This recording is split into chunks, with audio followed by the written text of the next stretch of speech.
प्यारे साथियों, आज की क्लास में आपका स्वागत है। तो प्यारे साथियों, पिछली क्लास से आगे बढ़ते हुए इस क्लास में हम क्वेश्चन नंबर 13 से लेकर आगे जितनी भी हैं 19 तक उनको सोल्व करेंगे।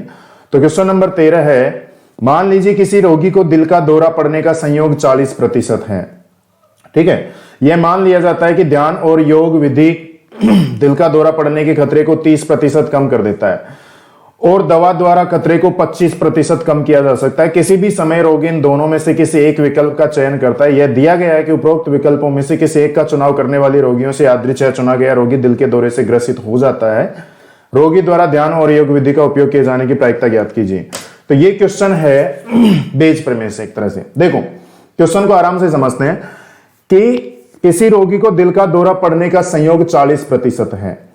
अब वो चाहे कोई भी विधि अप्लाई करे या ना करे, उस रोगी को दिल का दौरा पड़ने का संयोग 40% है। 40% बार तो उसको दिल का दौरा पड़ता ही है। ठीक है ना, किसी विधि की तो कोई बात ही नहीं हो रही यहां पर। ठीक है, अच्छा क्या कह रहा है आगे, यह मान लिया जाता है कि ध्यान और योग विधि दिल का दौरा पड़ने के खतरे को 30% कम कर देता है। इसका मतलब है कि ध्यान और योग विधि द्वारा खतरे को 30% कम किया जा सकता है। मतलब 70% खतरा अब भी है। हम किसकी बात कर रहे हैं? दिल का दौरा पड़ने की बात कर रहे हैं। तो दिल का दौरा पड़ने का खतरा 70% अब भी है। ठीक है, और दूसरा कह रहा है कि दवा द्वारा खतरे को 25% कम किया जा सकता है। मतलब अगर दिल का दौरा पड़ने की बात करें तो 75% खतरा अब भी है। वो दवा का यूज करता है तो 25% कम होता है, लेकिन 75% तो खतरा अब भी है। ठीक है, अब देखो ये दो विधियां हो जाएंगी, एक तो ध्यान और योग विधि और एक दवा विधि। ठीक है, ये तो दोनों घटनाएं E1 और E2 हो जाएंगी। कॉमन घटना ए क्या होगी? व्यक्ति को दिल का दौरा पड़ता है, चाहे कोई सी भी अप्लाई करो, दिल का दौरा तो उसको पड़ना है ना। अब वो अलग बात है कि बच जाए या ऊपर वाले को प्यारा हो जाए, भगवान जाने, है ना। किसी भी समय रोगी इन दोनों में से किसी एक विकल्प का चयन करता है। दिया गया है कि उपरोक्त विकल्पों में से किसी एक का चुनाव करने वाले रोगियों से यादृच्छिक चुना गया रोगी दिल के दौरे से ग्रसित होता है। कुछ भी अप्लाई करो, दिल का दौरा तो उसको पड़ना है। ठीक है, तो देखिए, माना घटना E1 क्या है? ध्यान और योग विधि।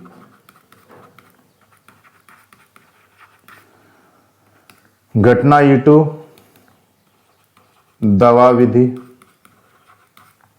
और घटना E दिल का दौरा पड़ता है।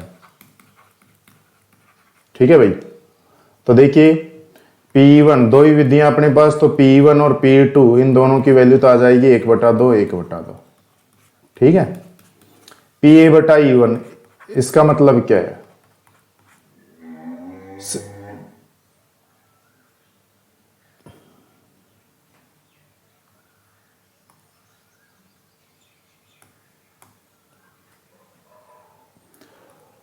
प्रश्न अनुसार ध्यान और योग विधि द्वारा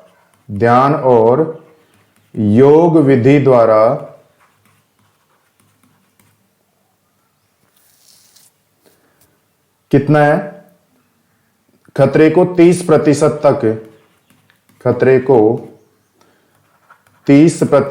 तक कम किया जा सकता है। अर्थात 70% खतरा है। ठीक है, इसलिए PA/E1 इसका मतलब क्या है कि ध्यान और योग विधि अप्लाई कर रहे हैं और उसके बाद दिल का दौरा पड़ना, तो क्या होगा? 40/100 क्या होगा? 40/100। 40/100 तो वैसे भी है नॉर्मली, है ना। कोई से भी विधि अप्लाई करो या ना करो, उसकी तो कोई बात ही नहीं हो रही। 40/100 और ये क्या हो जाएगी? 70%, तो 70/100 00, तो ये आ जाएगा 0.28। 700 का 28, तो अगले स्टेप में कर लो, करना चाहो तो 28/100 तो आ जाएगा 0.28 PA/E1। ठीक, अब एवं दवा विधि द्वारा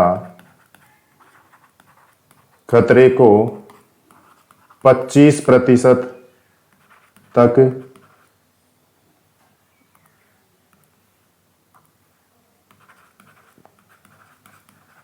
कम किया जा सकता है, अर्थात 75% खतरा है। इसलिए PA/E2 40/100 गुणा 75/100। ठीक है, तो देख लो कितना आ रहा है, 25 दिया 75, 25 चौका 100 और ये 10 बार, तो ये तो 0.1 ही आ रहा है। हाँ? 25 दिया 75,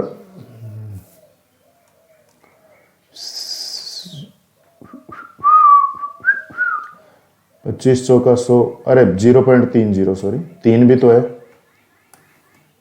हाँ, तो ये आ जाएगा 0.30।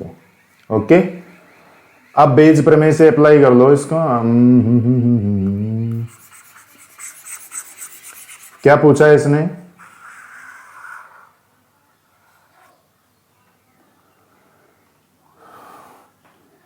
यह दिया गया है कि उपरोक्त विकल्पों में से किसी एक का चुनाव करने वाले रोगियों से यादृच्छा चुना गया रोगी दिल के दौरे से ग्रसित हो जाए तो रोगी द्वारा ध्यान और योग की विधि। ठीक है, तो बेज प्रमेय से ध्यान और योग विधि किसको माना था हमने?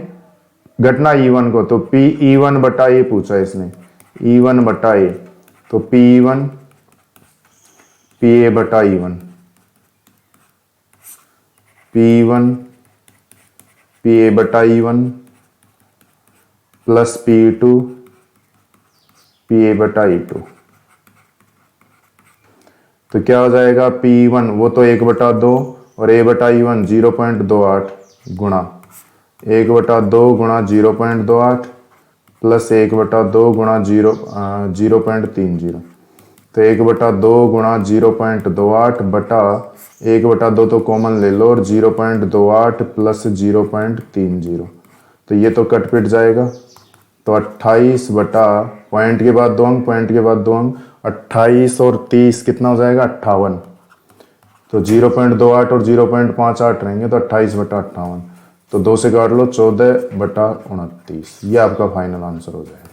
ओके, क्वेश्चन नंबर 14 है, यदि 2 कोटि के एक सारणी के सभी अवयव 0 या 1 हो तो कुल अवयव अपने को दे रखे हैं। दिए गए अवयव हैं 0 और 1, दिए गए अवयव 0 और 1, मतलब कुल अवयव अपने पास आ गए 2।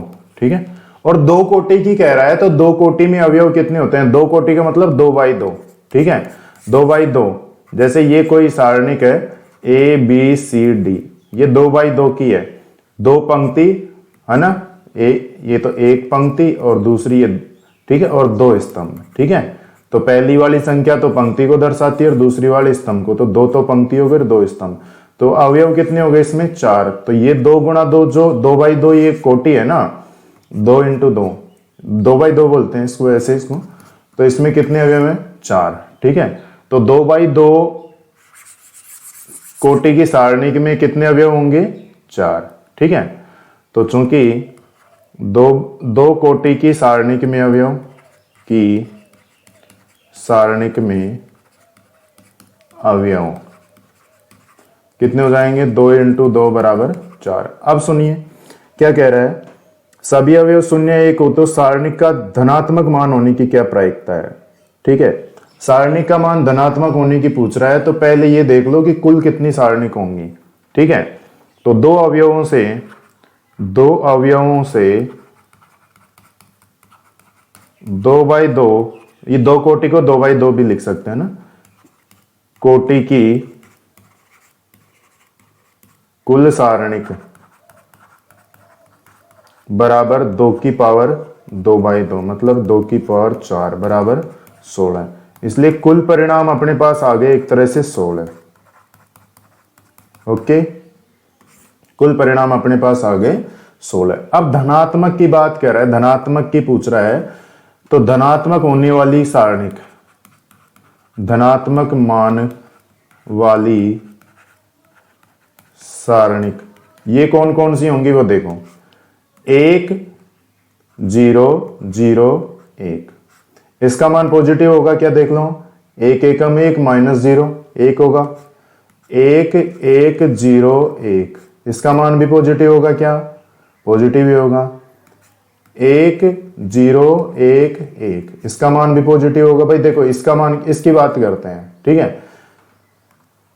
पहले इसकी बात करते हैं। तो इसमें क्या होगा, 1 -0 तो 1, इसकी बात करें तो देखो ये आपस में गुणा होते हैं, 1 माइनस और 1 और 0 को गुणा करेंगे तो 0, तो इसका भी मान 1 आ रहा है, और ये आपस में गुणा माइनस ये आपस में गुणा, तो 1 -0 तो इसका भी मान 1 आ रहा है। तो ये सारे के सारे मान कैसे हैं, पॉजिटिव हैं, ठीक है। तो धनात्मक मान वाली कुल सारणी कितनी आ गई, तो अनुकूल परिणाम अपने पास आ गए 3, ठीक।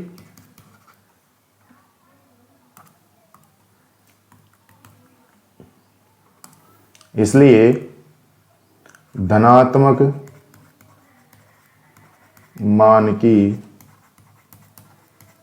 सारणिक की प्रायिकता बराबर 3/16, ये आपका फाइनल आंसर हो जाएगा। ओके, क्वेश्चन नंबर 15 देखिए, एक इलेक्ट्रॉनिक असेंबली के दो सहायक निकाय ए और बी हैं। ओके, पूर्ववर्ती निरीक्षण द्वारा निम्न प्रायिकताएं ज्ञात हैं। पी ए के असफल होने की, ए के असफल होने का मतलब असफल को हम किससे व्यक्त करते हैं, बार से, ठीक है। तो पी ए के असफल होने की, पी मतलब प्रायिकता और ए के असफल होने की कितनी दे रखी है, 0.2, और उसको असफल को हम बार से लिखते हैं, तो ये क्या है, पी ए बार की वैल्यू है बराबर 0.2, ठीक है। पी बी के अकेले असफल होने की, पी बी के अकेले असफल होने की,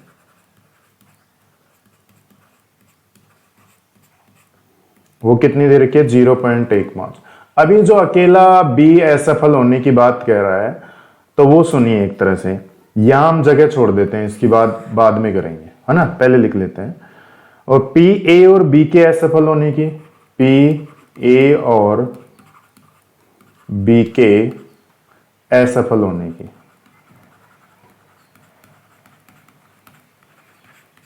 कितनी दे रखी है, 0.15। ओके, ए और बी दोनों ही असफल है, इसका मतलब देखो ए बार और मतलब इंटरसेक्शन बी बार बराबर 0.15। अब ये यहां पर वापस आते हैं, तो बी के अकेले असफल होने की, ए के सफल होने की, दोनों में फर्क है। देखिए अभी थोड़ी देर के लिए आपको ये डायग्राम बनाकर बता देता हूं, है ना।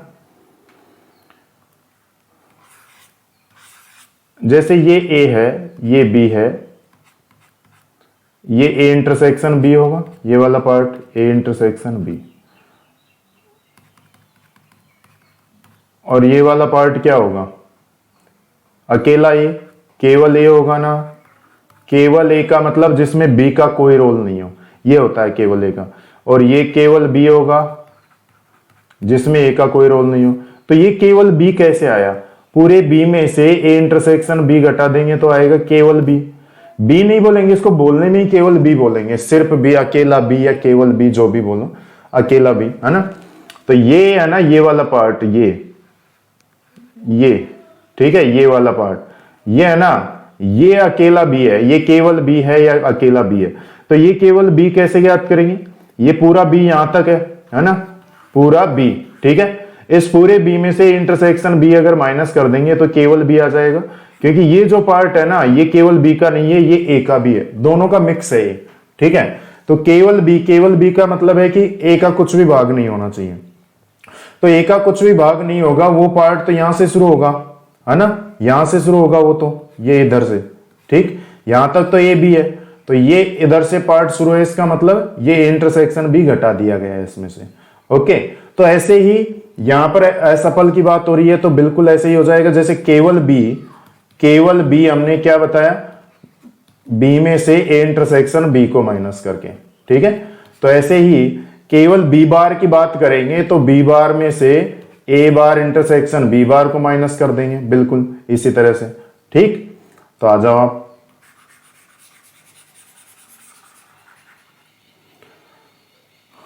तो ये क्या है, पी बी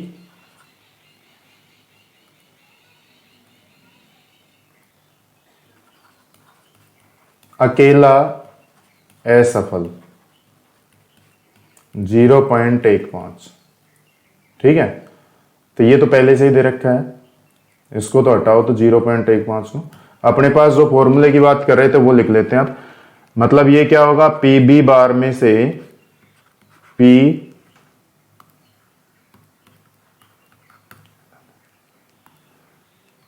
ए बार इंटरसेक्शन बी बार।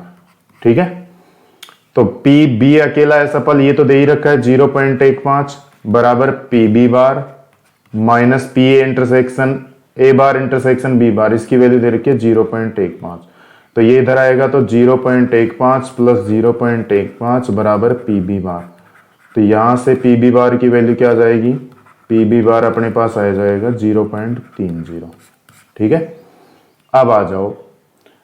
अब पहला क्वेश्चन है ए, तो निम्न प्रायिकताएं ज्ञात कीजिए। पी ए एसएफएल बी बटा बी एसएफएल हो चुका है ना, तो जो जरूरत नहीं है जिनकी, अरे यार ये पी ए बार बराबर तो 0.20 था,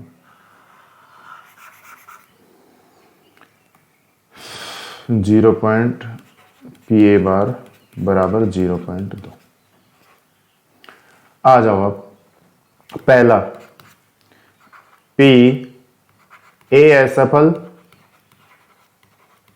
बटा बी एसएफएल हो चुकी।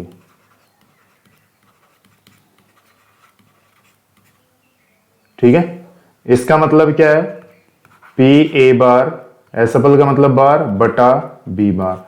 और ये कैसे ज्ञात करते हैं, सप्रतिबंध प्रायिकता से। P A bar intersection B bar बटा पी बी बार। तो P A bar intersection B bar 0.15 बटा पी बी बार मतलब 0.30, तो आ जाएगा 1/2। ठीक है, सेकंड है पी ए के अकेले असफल होने की, पी ए के अकेले असफल होने की। तो वो बिल्कुल अभी जो बी का ज्ञात किया था वैसे ही उसी की तरह ज्ञात कर लेंगे। क्या होगा, P A bar minus P A bar intersection B bar, तो यह आ जाएगा 0.20 माइनस 0.15, तो आ जाएगा 0.05। ये आपका फाइनल आंसर हो जाएगा, एक तो ये और एक। ओके, क्वेश्चन नंबर 16 है, थैला फर्स्ट में 3 लाल और 4 काली गेंद तथा थैला सेकंड में 4 लाल और 5 काली गेंद है। ठीक है, पहले इनको लिख लेते हैं। फर्स्ट थैले में लाल गेंद 3 और काली गेंद 4। सेकंड थैले में लाल गेंद 4 और काली गेंद 5। ठीक है, यहां पर कुल गेंद कितनी है और यहां पर कुल गेंद कितनी है,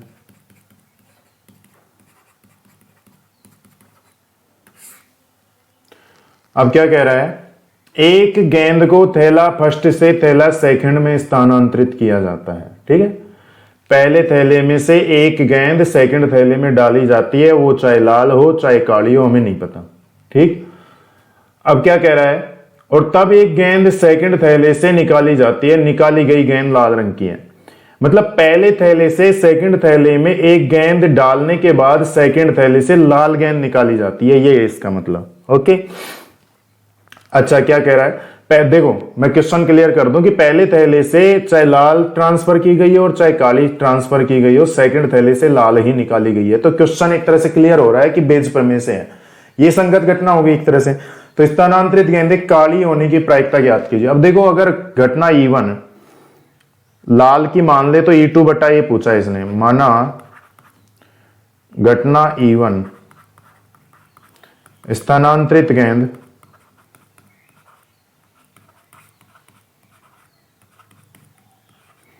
लाल है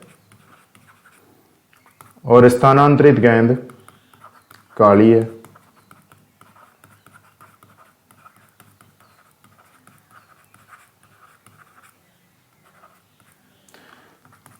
और सेकंड थैले से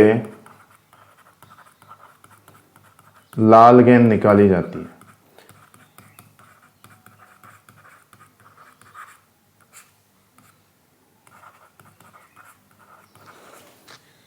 पहले थैले से चाहे स्थानांतरित गेंद लाल हो या काली हो, सेकंड थैले से लाल ही निकाली जाती है। तो P1 पहले थैले में लाल कितनी है 3 और टोटल कितनी है 7, तो P1 की वैल्यू आ जाएगी 3/7। P2 स्थानांतरित गेंद काली है, काली गेंद कितनी है पहले थैले में 4, भाई ट्रांसफर तो पहले से ही की जा रही है ना, और टोटल कितनी है 7, तो 4/7 ही आ जाएगी। अब PA/E1 का मान बताओ। ठीक, PA/E1 क्या होगा, PA/E1 का मतलब है कि लाल गेंद ट्रांसफर करने के बाद सेकंड थैले से लाल गेंद निकालना। तो भाई लाल गेंद अगर ट्रांसफर कर देंगे, यदि फर्स्ट थैले से सेकंड थैले में लाल गेंद स्थानांतरित की जाती है,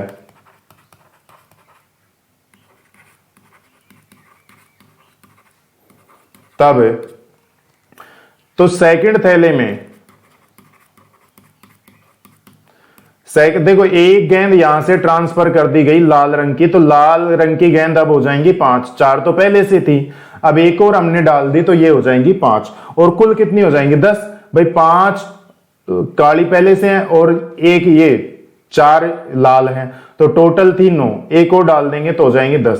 तो सेकंड थैले में फिर लाल गेंद तो हो जाएंगी 4 + 1 = 5, और कुल गेंद पहले से 9 थी तो 9 + 1 = 10। इसलिए PA/E1 का मतलब है कि पहले थैले से लाल गेंद स्थानांतरित करने के बाद सेकंड थैले से लाल गेंद निकालने की प्रायिकता, तो यह आ जाएगी 5/10। अब सेकंड थैले में लाल है 5, टोटल है 10, तो यह आ जाएगी 5/10। ठीक है, 5/10 ही रहने दो, इसको कैलकुलेशन में आसानी रहेगी फिर। ठीक, अच्छा ये PA/E1 की वैल्यू आ जाएगी। इसको फिर से मिटा देते हैं, है ना, PA/E1 तो आ ही गया।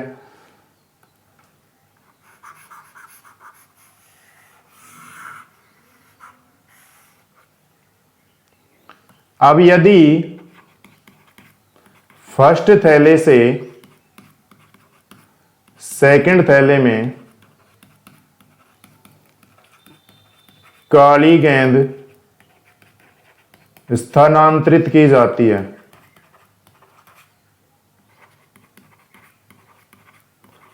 तब सेकंड थैले में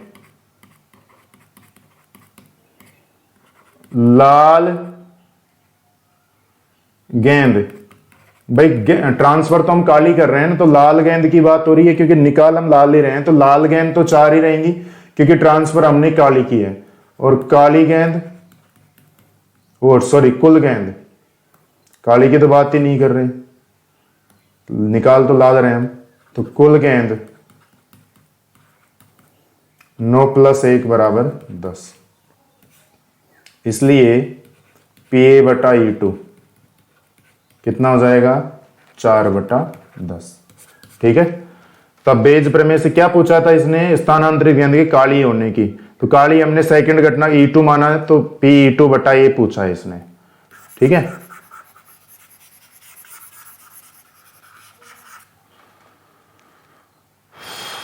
तब बेज प्रमेय से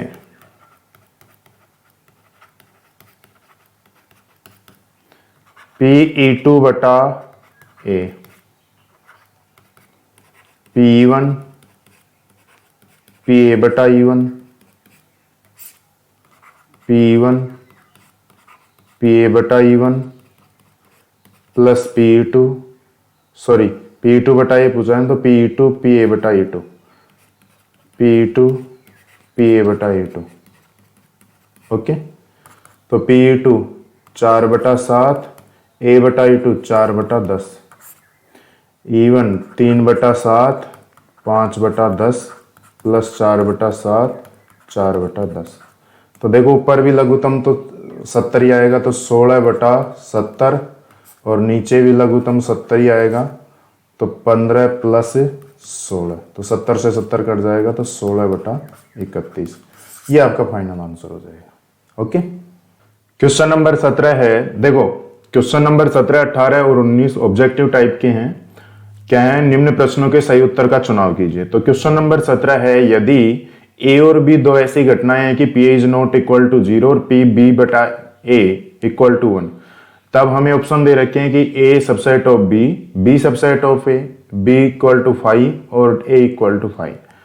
तो देखिए भाई हमें क्या दिया है, पी बी बटा ए बराबर 1। ओके, पी बी बटा ए क्या होता है, पी ए इंटरसेक्शन बी बटा पी ए बराबर 1। वज्र गुणा करेंगे तो पी ए इंटरसेक्शन बी बराबर क्या आ जाएगा, पी ए के इक्वल टू आ जाएगा। तो यहां से ए इंटरसेक्शन बी बराबर ए आ रहा है एक तरह से, अगर दोनों तरफ से प्रायिकता को हटाएं तो। और ऐसा कब संभव है, यह तभी संभव है जबकि भाई ए और बी का इंटरसेक्शन ए आ रहा है, इसका मतलब ए बी का उपसमुच्चय होगा, तो ये ए ऑप्शन हो जाएगा।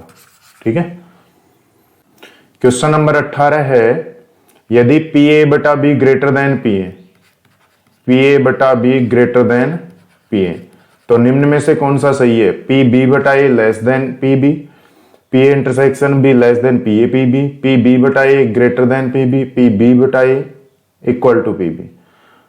तो देखते हैं, इसको खोल लीजिए, पी ए बटा बी बराबर क्या होगा, पी ए इंटरसेक्शन बी बटा P B greater than P A. Okay, वज्र गुणा कर लो तो P A intersection B greater than P A P B, है ना।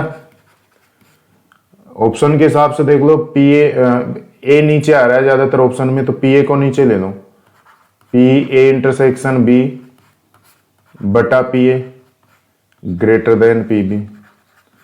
तो भाई ये वाला ये है ना, ये किसका फॉर्मूला बन रहा है, पी बी बटा ए का बन रहा है कि नहीं, ग्रेटर देन पी बी हो जाएगा। ठीक है, तो ये कौन सा ऑप्शन है, पी बी बटा A greater than P B, C option हो जाएगा। क्वेश्चन नंबर 19 है, यदि ए और बी ऐसी दो घटनाएं हैं कि P A plus P B minus P A और B, P A plus P B minus P A और B equal to P A, तब इसने ऑप्शन दे रखे हैं। पहला है ए ऑप्शन, पी बी बटा A equal to 1, P A बटा B equal to 1, P B बटा ए इक्वल टू 0 और पी ए बटा बी इक्वल टू 0। ठीक है, तो देखिए यहां पर इसने और लिख रखा है। ठीक, चलो हम भी वही लिख लेते हैं, फिर आगे सोल्व करेंगे। तो सोल्व ही करने लग गए सीधा। इसने लिख रखा है ए और बी, क्वेश्चन में तो ये लिख रखा है इक्वल टू पी ए। तो देखिए भाई यहां P A plus P B minus P और का मतलब इंटरसेक्शन होता है, P A intersection B equal to P A, तो यहाँ पी ए से तो पी ए कट ही जाएगा और P B equal to P A intersection B हो जाएगा। ओके, तो इसने पूछा क्या, अच्छा ये तो सहप्रतिबंध प्रायिकता वाले पूछ रहा है, तो दोनों पक्षों में पी बी का भाग दे दो। ये पी बी का भाग देने पर तो इधर तो एक आ जाएगा, इधर पी ए इंटरसेक्शन बी बटा पी बी। अब सह प्रतिबंध प्रायिकता के सूत्र से पी ए इंटरसेक्शन बी बटा पी बी क्या होता है, पी ए बटा बी बराबर 1। तो देख लो कौन सा ऑप्शन है, पी ए बटा बी बराबर 1, ये बी ऑप्शन हो जाएगा। ओके, ये है एक्सरसाइज नंबर 13 कंप्लीट।